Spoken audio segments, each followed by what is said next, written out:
شروع اللہ کا نام لے کر جو بڑا مہربان نہایت رحم والا ہے۔ کاف ہا یا عین صاد،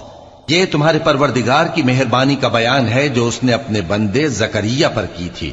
جب انہوں نے اپنے پروردگار کو دبی آواز سے پکارا اور کہا کہ اے میرے پروردگار، میری ہڈیاں بڑھاپے کے سبب کمزور ہو گئی ہیں اور سر سفید بالوں کی وجہ سے چمکنے لگا ہے، اور اے میرے پروردگار، میں تجھ سے مانگ کر کبھی محروم نہیں رہا، اور میں اپنے بعد اپنے بھائی بندوں سے ڈرتا ہوں، اور میری بیوی بانجھ ہے، پھر بھی مجھے اپنے پاس سے ایک وارث عطا فرما جو میری اور اولاد یعقوب کی میراث کا مالک ہو، اور اے میرے پروردگار اس کو خوش اخلاق بنائیو۔ فرمایا اے زکریا،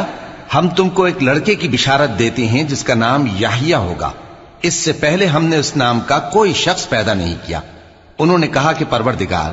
میرے ہاں کس طرح لڑکا ہوگا جبکہ میری بیوی بانجھ ہے اور میں بڑھاپے کی اس حالت کو پہنچ گیا کہ سوکھ گیا ہوں۔ حکم ہوا کہ اسی طرح ہوگا، تمہارے پروردگار نے فرمایا ہے کہ مجھے یہ آسان ہے، اور میں پہلے تم کو بھی تو پیدا کر چکا ہوں اور تم کچھ چیز نہ تھے۔ کہا کہ پروردگار میرے لیے کوئی نشانی مقرر فرما۔